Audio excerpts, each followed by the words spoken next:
হাত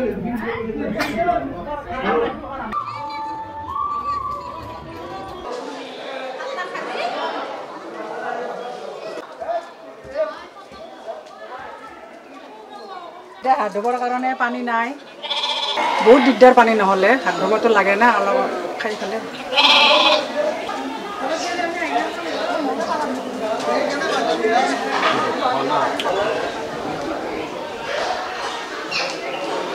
পানী আছে না বাইদেউ? নাই।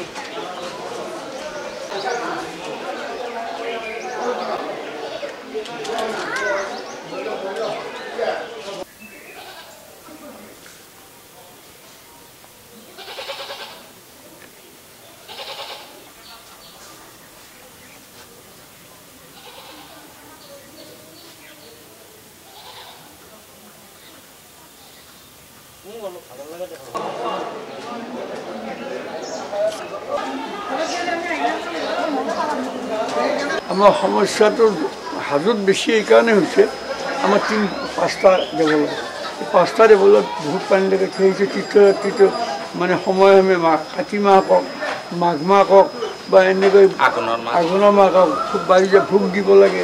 মানুহে মানে ভোগ আনিলেও এতিয়া বহুত কষ্ট কৰিছে, মুখ হাত ধুবলৈ পানী নাই। আমাৰ হায়গ্ৰীৱ মাধৱ মন্দিৰত 10 দিন ধৰি পানী নাই।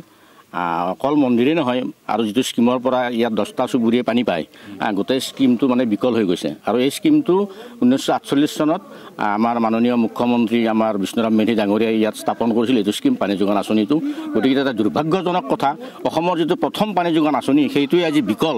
গতিকে চৰকাৰখনে ঢাকঢোল বজাই আছে যে উন্নয়নৰ নামত, কিন্তু কি উন্নয়ন হৈছে? কিন্তু আমাৰ হাজো সমষ্টিত কিন্তু একো উন্নয়নৰ কিন্তু মানে প্ৰভাৱ পৰা নাই। আপোনালোকে জানে গোটেই হাজোত গোটেইকেইটা ডিপাৰ্টমেণ্টে মানে বিকল হৈছে, মানে ফেইলিউৰ হৈছে।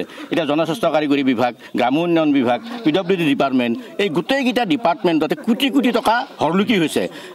এইটো ডিপাৰ্টমেণ্টৰ বিষয়া কৰ্মচাৰী মিলি ঠিকাদাৰৰ লগত গোটেইবিলাক আত্মসাৎ কৰিছে। গতিকে এইটো কোনো ধৰণৰ বাছ বিচাৰ নোহোৱা হৈছে এই বিষয়ত। গতিকে আমি মাননীয় মুখ্যমন্ত্ৰী মহোদয়ক এটা আহ্বান জনাম যে হাজোখনত কাৰ ছত্ৰছায়াত আচলতে গোটেইকেইটা বিভাগতে ইমান কোৰ টকা হৰলুকি হ'ল, এটা তদন্ত ঘোষণা কৰিব লাগে মুখ্যমন্ত্ৰী মহোদয়ে। গতিকে আমাৰ ওচৰৰে সমষ্টি দিছপুৰৰ পৰা বেছি দূৰ নহয়, মাত্ৰ 30 কিলোমিটাৰ দূৰ আমাৰ সমষ্টিটো। গতিকে এই সমষ্টিটোত মুখ্যমন্ত্ৰী মহোদয়ে কিয় চকু দিয়া নাই? এই টকাবিলাক ক'ত গ'ল? কোটি কোটি টকা, এই 3টা বিভাগত কোটি কোটি টকা কোনে আত্মসাৎ কৰিলে? কাৰ ছত্ৰছায়াত আত্মসাৎ কৰিলে? গতিকে আমি আৰু বেছি নকওঁ। গতিকে মুখ্যমন্ত্ৰী মহোদয়ক আমি এটা আহ্বান জনাইছোঁ যে হাজোত এই 3টা বিভাগতে ইমান কোটি কোটি টকা হৰলুকি হ'ল, এটা তদন্ত ঘোষণা কৰিব লাগে। 10 দিন ধৰি পানীটো নায়েই, মানুহে খোৱা পানী পোৱা নাই। গতিকে আমি আহ্বান জনাইছোঁ আমি বিভাগীয় কৰ্তৃপক্ষক, যি মানে আছিৰে মানে এই পানী যোগান আঁচনিটো আপোনালোকে সক্ৰিয় কৰক। আৰু এটা কথা কৈ থওঁ দেই, যিহেতুকে এই আঁচনিটো বিষ্ণুৰাম মেধিয়ে স্থাপন কৰা, গতিকে এই আঁচনিটো বিকল হৈ থকাটো আমি নিবিচাৰোঁ।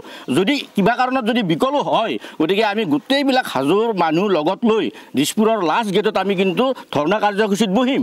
আৰু এটা কথা আমি এই মানে আপোনালোকক মানে নদি কওঁ, কাৰো বাপেকৰ সাহস নাই এই আঁচনিটো বিকল কৰি ৰাখা।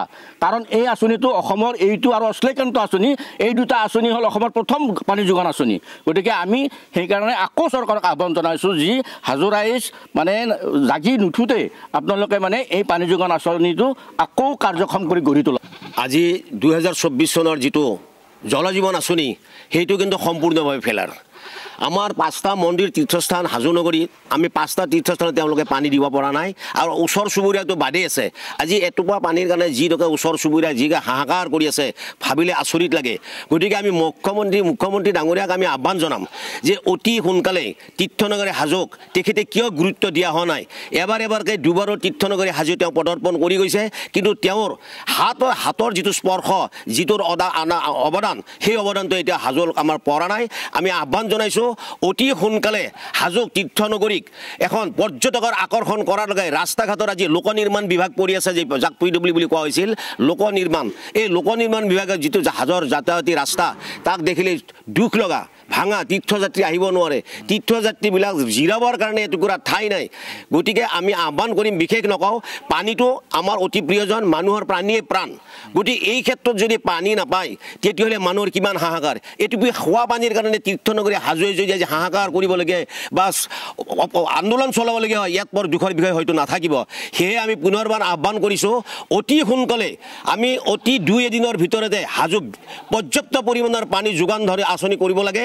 আৰু এটা নতুন স্কিম কৰি এই 5খন তীৰ্থস্থান যি আছে পুৱামক্কাকে আদি কৰি আমাৰ এনেকুৱা পানীৰ ব্যৱস্থা কৰি দিব লাগে যাতে আমি মুখ্যমন্ত্ৰী ডাঙৰীয়াক ধন্যবাদ দিব পাৰোঁ আৰু তেখেতলৈ আমি শেষবাৰৰ কাৰণে বিনম্ৰ অনুৰোধ কৰিছোঁ হাজোক মাহীৰ চকুৰে নহয় হাজোক নিজৰ চকু এখন চুবুৰীয়া ওচৰৰ বুলি ভাবি হাজোক পৰ্যটকৰ আকৰ্ষণ কৰাৰ কাৰণে অতি শীঘ্ৰে এই জানুৱাৰী নতুন বছৰ আগে আগে এটা আমাক হাজোবাসী ৰাইজক উপহাৰ দিব বুলি আমি তেখেতক আমি আহ্বান কৰিছোঁ আৰু তেখেতক আমি ধন্যবাদ জনাইছোঁ আপুনি বিচৰা বাতৰি পাব কেৱল নিউজ 18 এপত নিউজ 18 এপ ডাউনলোড কৰিবলৈ স্ক্যান কৰক এই QR কোড গুগল প্লে ষ্টৰতো পাব এই নিউজ 18 এপ